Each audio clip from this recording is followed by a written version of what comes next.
ફતેપુરાની ખાનગી શાળામાં સરકારી શૈક્ષણિક સાહિત્ય મળ્યાના મામલે તપાસનો ધમધમાટ.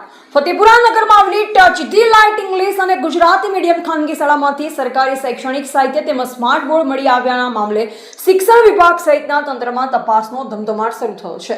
મળતી માહિતી મુજબ સરકારી શાળાઓને સર્વ શિક્ષા અભિયાન અંતર્ગત વિદ્યાર્થીઓ માટે ફાળવવામાં આવતી શૈક્ષણિક સામગ્રી ખાનગી શાળામાં મળી આવતા સમગ્ર મામલો ચર્ચામાં આવ્યો.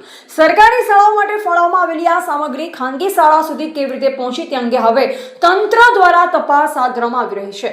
મામલાની ગંભીરતાને ધ્યાને લઈ ગુજરાત રાજ્યના પ્રાદેશિક કમિશનર, જિલ્લા પ્રાથમિક શિક્ષણ અધિકારી તથા જિલ્લા શિક્ષણ અધિકારી સહિતના અધિકારીઓ દ્વારા તપાસની કાર્યવાહી શરૂ કરવામાં આવી હોવાનું જાણવા મળે છે. સરકારી શૈક્ષણિક સાહિત્યને સ્માર્ટ બોર્ડનો ખાનગી શાળામાં ઉપયોગ થયો હતો કે કેમ, તેમજ આ સામગ્રી કયા માધ્યમથી ખાનગી શાળા સુધી પહોંચી તે સહિતના મુદ્દાઓની તપાસ કરવામાં આવી રહી છે. તપાસ પૂર્ણ થયા બાદ સમગ્ર મામલે હકીકત શું છે અને જવાબદારી કોની છે તે અંગે વધુ વિગતો સામે આવવાની શક્યતા છે. હાલ સમગ્ર મામલે શિક્ષણ વિભાગની તપાસ પર સૌની નજર છે.